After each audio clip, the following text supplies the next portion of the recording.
Com muita alegria, com muito prazer, quero nesse momento cumprimentar a todos os nossos irmãos com a paz do Senhor e nós irmos para mais uma pré-aula, onde nós estamos na lição de número 12.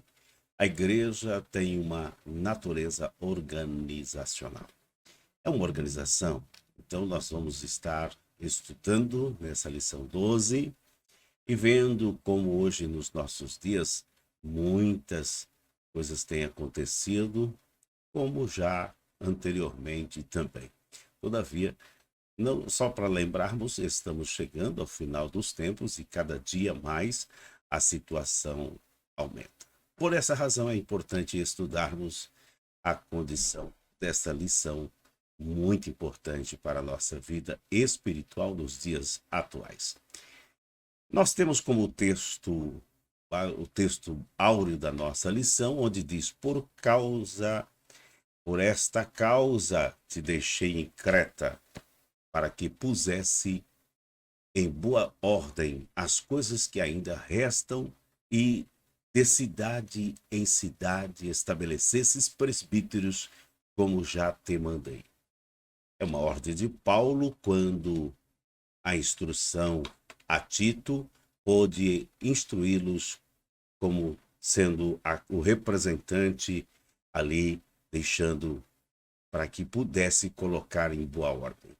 A verdade prática da nossa lição está: a igreja é um organismo vivo de natureza espiritual e, ao mesmo tempo, uma organização.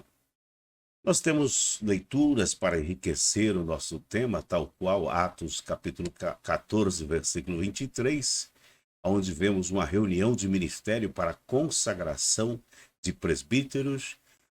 Também em Atos capítulo 15, versículo 25 ao 27, encontramos o primeiro concílio para tratar dos assuntos doutrinários da igreja, logo no seu início, a sua formação. Também em Romanos capítulo 15, versículo 25 e 27, nós encontramos o texto quando o apóstolo Paulo se envolvia em campanhas pela ação social. Também vamos enriquecendo o nosso tema com 1 Coríntios capítulo 5, versículo 2 ao versículo 5, uma comissão de ética na igreja de Corinto. Também em 1 Coríntios capítulo 16, versículo 1 e 2, encontramos aí a tesouraria para cuidar das finanças da igreja. Romanos capítulo 16, versículo 1 e versículo 2, nós vemos como a carta de recomendação, e a secretaria da igreja. Então nós vemos como organização a igreja e também como organismo vivo espiritual.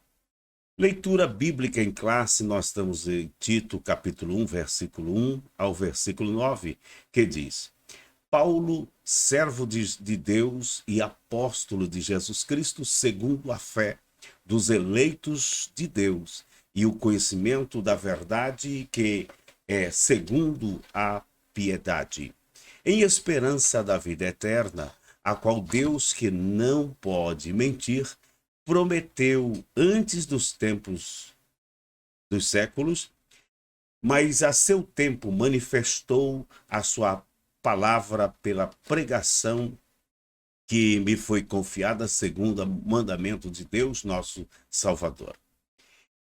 A Tito, meu verdadeiro filho, segundo a fé comum, graça, misericórdia e paz da parte de Deus Pai e da do Senhor Jesus Cristo, nosso Salvador. Por esta causa te deixei em Creta, para que pusesse em boa ordem as coisas que ainda restam, e de cidade em cidade estabelecesse presbíteros, como já te mandei. Aquele que for irrepreensível, marido de uma mulher, que tenha filhos fiéis, que não possam ser acusados de dissolução, nem são desobedientes, porque é necessário que o bispo seja irrepreensível, como mordomo da casa de Deus, não soberbo, nem iracundo, nem dado ao vinho, nem espancador, nem cobiçoso de torpe ganância, mas dado à hospitalidade, amigo do bem, moderado, justo, santo, temperante. Retendo firme a fiel palavra que é conforme a doutrina, para que seja poderoso, tanto para admoestar como com a sã doutrina, como para convencer os contradizentes. Então temos aí esse texto que é como base da nossa lição de 12, para nós acontecermos aí o comentário. Na introdução, vamos aqui. Nessa lição estudaremos a perspectiva bíblica a respeito da natureza orgânica e organizacional da Igreja de Cristo.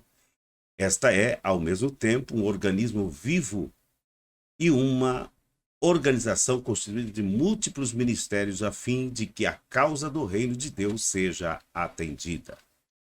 A Bíblia representa a igreja como corpo espiritual de Cristo, um organismo vivo com suas reuniões em torno do Senhor Jesus e suas ordenanças. Por outro lado, é também uma organização, congregação ou assembleia, com sua forma de governo. A presente lição pretende mostrar a natureza organizacional da igreja. Então, no tópico 1, Tito e as igrejas na ilha de Creta. 1. Tito, versículo 4, o apóstolo escreveu a Tito estando em Nicópolis, na costa oeste da Grécia, ou mais provavelmente a caminho dessa região, pois ele afirma: deliberei invernar ali, e não aqui. Como as epístolas de Timóteo e a Tito traz importantes diretrizes para os pastores em todos os lugares e épocas, Tito é chamado de um verdadeiro filho do apóstolo Paulo. Versículo 1 e o versículo 4. A expressão que o apóstolo também usa para Timóteo, capítulo 1, versículo 2. Tito era grego, Gálatas, capítulo 2, versículo 3, convertido provavelmente em Antioquia. Seu nome não é mencionado em Atos dos Apóstolos, mas aparece 9 vezes em 2 Coríntios, 2 em Gálatas, no capítulo 2, versículo 1 e 3. Uma em 2 Timóteo, capítulo 4, versículo 10, e na epístola que lhe fora destinada, que traz o seu nome, foi companheiro do apóstolo Paulo em suas viagens missionárias e ajudou o apóstolo em Roma. Isso 2 Timóteo, capítulo 4, versículo 10. Também em Nicópolis, título capítulo 3, versículo de número 12. O pastor de Creta, item 2, foi constituído pastor da ilha de Creta pelo apóstolo Paulo para colocar em boa ordem as coisas que restam e também para estabelecer presbíteros de cidade em cidade. Os relatos de Atos omitem esses trechos do itinerário de Paulo. Ele passou por Creta durante a sua 4ª viagem da condição de prisioneiro com destino a Roma, num local chamado Bons Portos. Atos capítulo 27, versículo de número 8. Pelo que parece, não foi nessa ocasião que ele deixou Tito em Creta. O item 3 do primeiro tópico, Creta. Isso em 67 a.C., Roma anexou a ilha de Creta ao seu império, unindo a Cirene no norte da África, nos termos da Líbia, como uma só província. A situação espiritual de Creta era desanimadora, porque a igreja estava desorganizada e o grande descuido no comportamento daqueles crentes é denunciado no capítulo 2. Parece que o relaxamento espiritual era consequência de um desleixo natural e que era a característica dos cretenses, Tito capítulo 1, versículo 12 e 13. Outro problema ali é que havia judaizantes rebeldes, mercenários e provocadores da divisão, Tito capítulo 1, versículo 10 ao 16. No item 2, tópico 2, a institucionalidade bíblica da igreja. No primeiro tópico, a instrução paulina, a organização eclesiástica a que o apóstolo Paulo instrui Tito, não se restringe a uma estruturação ministerial. Estabelecer presbíteros de cidade em cidade. Versículo 5. Instruir os líderes durante a sua carreira apostólica. Atos 14, 23, também 20 e 28. O apóstolo já vinha fazendo. O Novo Testamento revela a origem e desenvolvimento desse governo. Apóstolo menciona os bispos e diáconos, Filipenses 1 e 1. O contexto da epístola dá a entender que o relaxo e os descuidos em que estavam as comunidades cristãs da ilha de Creta era reflexo da cultura e da religião. E Tito capítulo 1, versículo 12. Isso está além de um problema meramente ministerial. Tópico 2. Vamos ver a igreja como instituição. Podemos definir o organismo como forma individual de vida, um ser ou algo vivente. Na eclesiologia, o ensino ou estudo sobre a igreja significa ser a igreja um organismo, porque é um corpo espiritual e vivo, cuja espiritualidade é gerada pelo Espírito Santo. 1 Coríntios capítulo 3, versículo 16 e 17, também 6 e 19. Efésios capítulo 2, versículo 21. Ela é uma instituição divina que veio à existência pelo poder de Deus. Mas nosso enfoque é a igreja como organização. Quando se fala institucionalizar, dar caráter institucional ou de tornar institucional significa estabelecer organização. A igreja, isso foi acontecendo com o tempo, desde os dias apostólicos. O apóstolo tinha em mente uma organização da igreja. Organização. Temos no Novo Testamento alguns lampejos que nos mostram que aqueles irmãos se organizavam. Segue alguns exemplos a favor da organização eclesiástica. Havia local e horário e ordem do culto. 1 Coríntios capítulo 14, versículo 26 ao 40. Reunião de ministério para a consagração de presbítero, segundo o contexto da época de uma igreja emergente.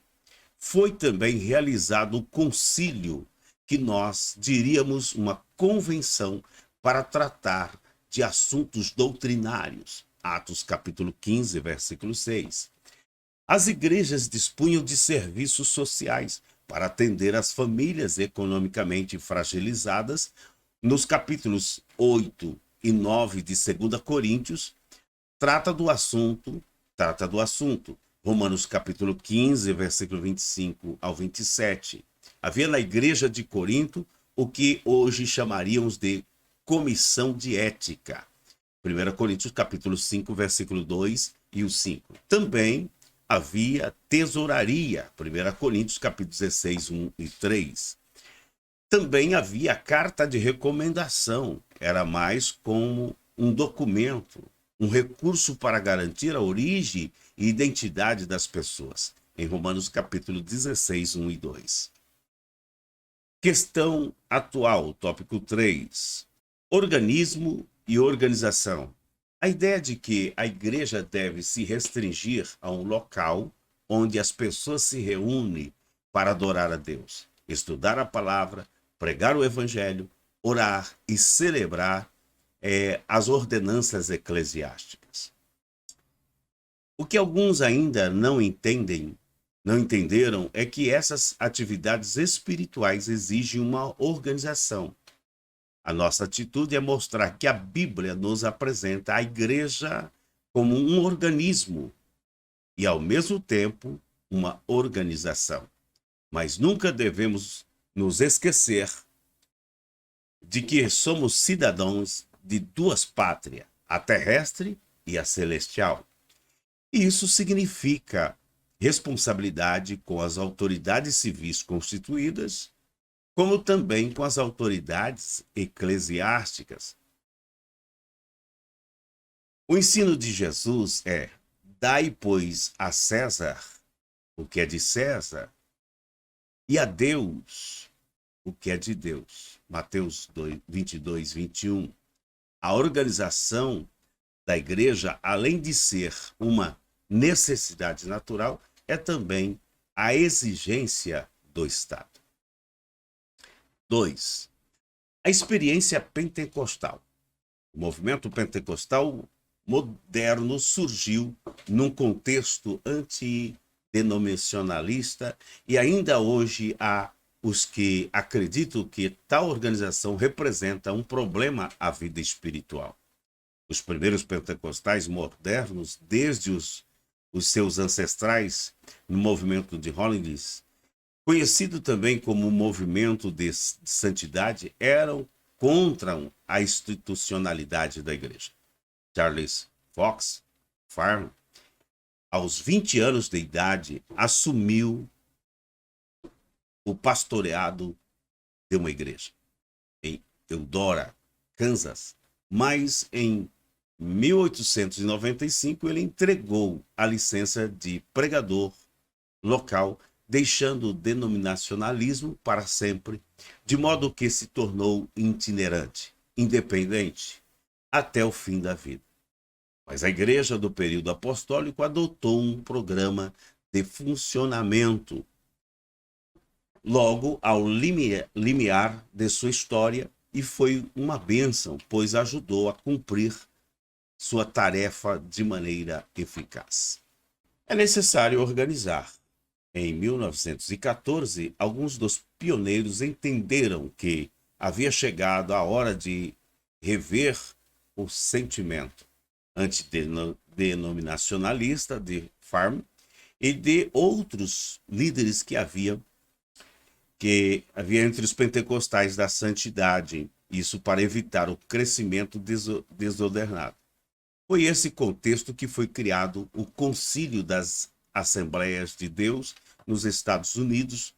No Brasil não foi diferente. Diante do avanço da obra no Brasil, era necessário estruturar o movimento pentecostal e criar um órgão máximo para manter a identidade e a unidade doutrinária dessas igrejas no país. E é dessa forma trazer solução para as questões de ordem doméstica, interna e externa. Foi com base nesses ideais que os pioneiros brasileiros e suecos criaram a Convenção Geral das Assembleias de Deus no Brasil em setembro de 1930.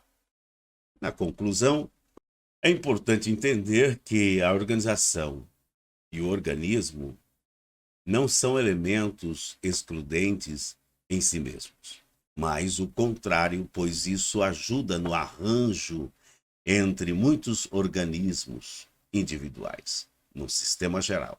A igreja e o povo de Deus no concerto é uma comunidade internacional, uma congregação supranacional de estrangeiros e peregrinos. 1 Pedro, capítulo 2, versículo 11, seria humanamente impossível ela cumprir a sua agenda missionária, evangelizadora, ensino da palavra e serviço social em nosso país e no mundo sem uma estrutura organizacional.